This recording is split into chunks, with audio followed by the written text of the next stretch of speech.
اہم خبر ہے کراچی کے علاقے ملیر گڈاپ ٹاؤن میں واقع گھر میں نقاب پوش ڈاکوؤں کی لوٹ مار، کروڑوں روپے مالیت کا سامان لے کر فرار ہو گئے۔ مزید جانیں گے ڈان نیوز کے نمائندے محمد بلال خان سے۔ بلال، مزید بتائیے۔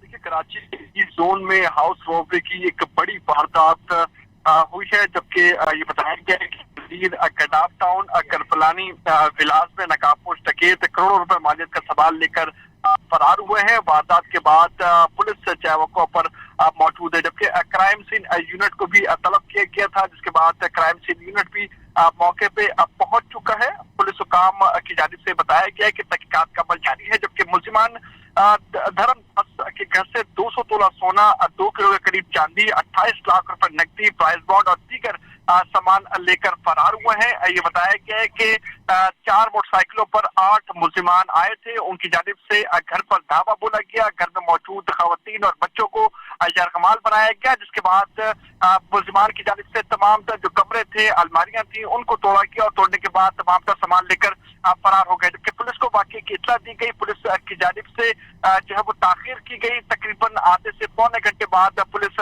جو ہے وقوع پر پہنچی اور تمام اکٹھے کرنے کا سلسلہ جاری ہے۔ پولیس کی جانب سے کہا گیا ہے کہ جو سامان گیا ہے اس کا کیا جا رہا ہے اور ساتھ ساتھ میں جو رقم ہے اس کا بھی تعین کیا جا رہا ہے، اس کے بعد واقعے کا مقدمہ درج کیا جائے گا۔ جی بہت شکریہ محمد بلال ان تفصیلات کے لیے۔